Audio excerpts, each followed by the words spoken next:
Hey guys, it is Abby. How are you?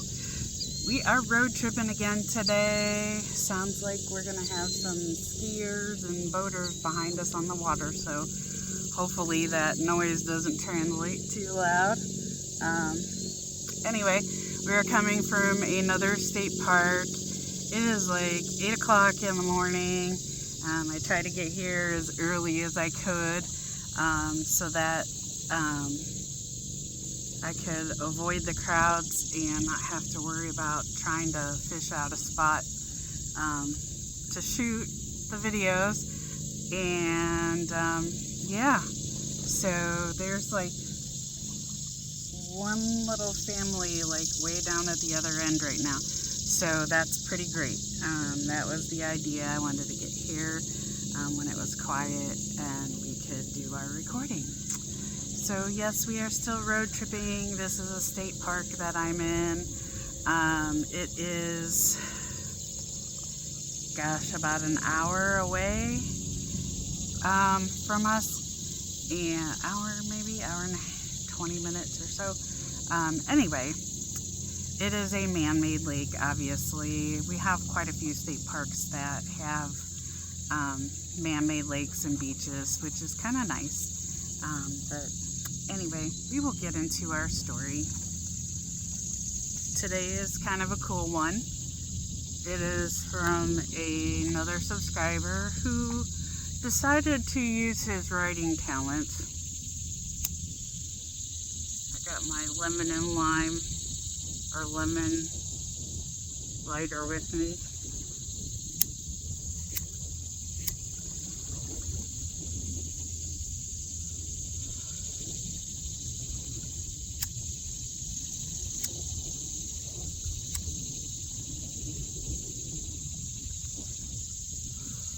There we go. Apparently today the wind is going to be a challenge for lighting up. But anyway, so today's video comes from another subscriber who wanted to write a story about me. It's a little different. It's actually more of a Femdom story.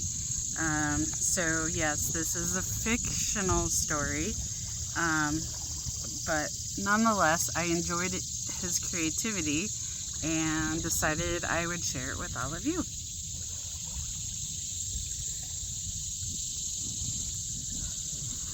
So here goes. It was a rainy Tuesday afternoon and business was bad. Sam Capnolognia sat at his desk watching the rain. Things were slow in the PI business, and Sam was deciding if he'd call it a day and hold a conference with Jack Daniels. That's when Abby walked in. She was a voluptuous brunette dressed in black. Mr. Capnolognia, she purred. Sam would have answered to anything she would have called him.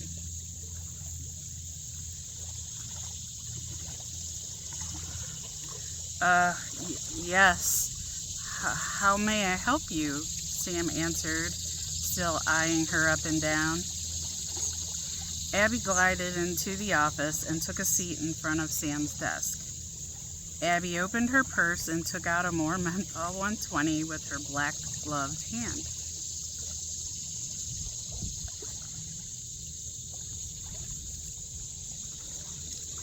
She put the cigarette between her lips and let it hang there. Sam, ever the gentleman, sparked a match with his thumb and held out the light.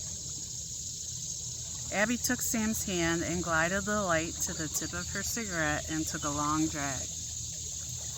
Abby exhaled a thick stream of smoke and blew out the match in Sam's hand. The smoke went into Sam's face. Sam had quit smoking, and he never wanted a cigarette so badly as he smelled her menthol mist.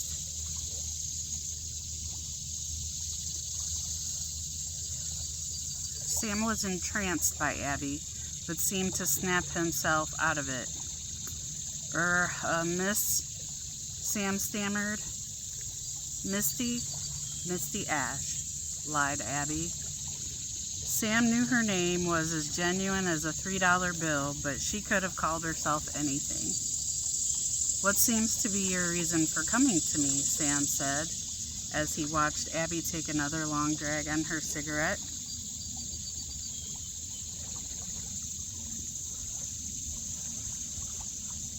I'm looking for a man, Abby explained, with smoke trailing her every word. Well, you found one, joked Sam, realizing how corny the line was and regretting it. His name is Lucky Chesterfield. He stole something from me, Abby explained, ignoring Sam's attempt at humor.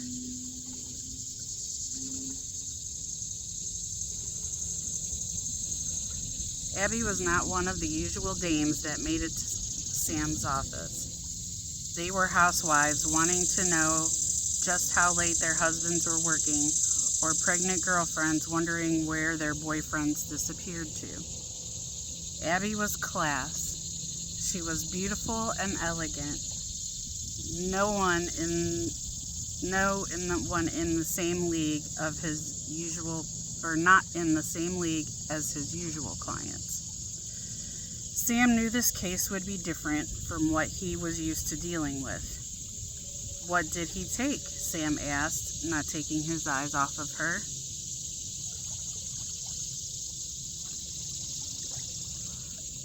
A lighter, Abby continued. A lighter? I've got plenty of matches, Sam tried to joke again. Abby took a long drag and exhaled in Sam's direction, giving him a disapproving look.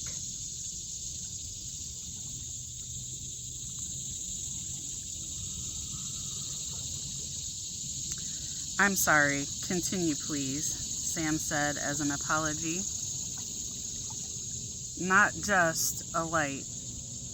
It's the Windsor light. The lighter belonged to George VI. He was a heavy smoker, and he had a lighter that represented his love of smoking, Abby explained. Sam still seemed confused. All this fuss for a lighter? Abby could see Sam's reluctance. It was not just any lighter, Mr. Capnolognia. It was solid gold and encrusted with the rarest gems. It's part of the royal jewels and worth a fortune, Abby said, with her eyes lighting up as she spoke about it.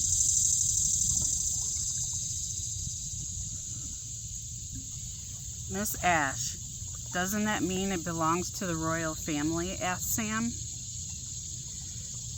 You find Lucky and the lighter, and let me worry about possession being 9/10 of the law, Abby said coldly as she took another long drag. Sam understood her meaning. All right, I'm gonna pause right there.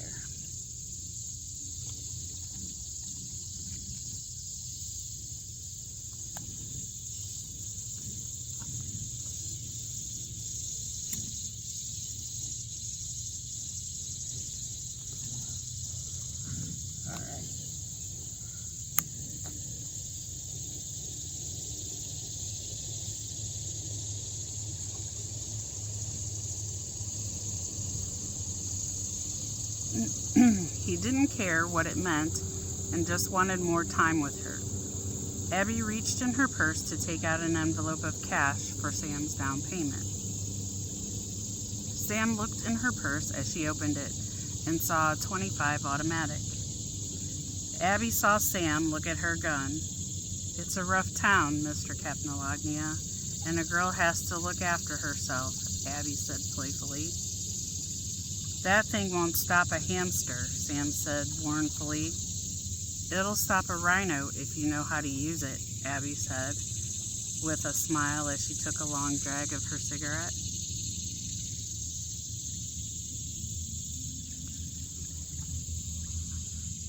Abby got up and went to the door.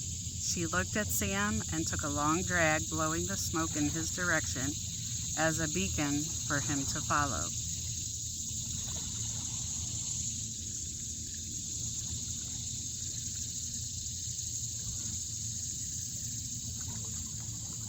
"Are you coming, Mr. Capnolognia?" Abby purred seductively. Sam knew she was trouble with a capital T.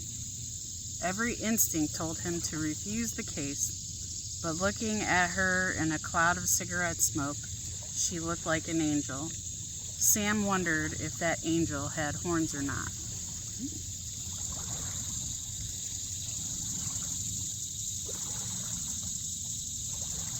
He got out of his chair and put on his coat. Sam walked to the door. "Follow me," Abby purred. Sam knew he'd follow her anywhere, but wondered where it would lead him. All right. Well, that's where the story ends. Hopefully we get another email to find out where it continues. It's a rather saucy story. I'm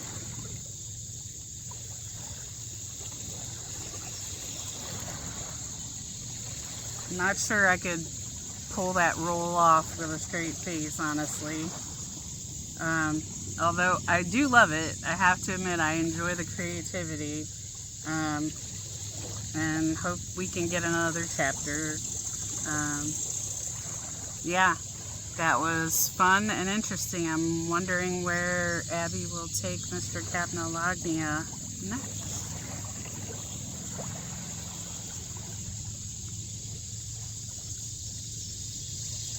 Stick around, you'll have to find out.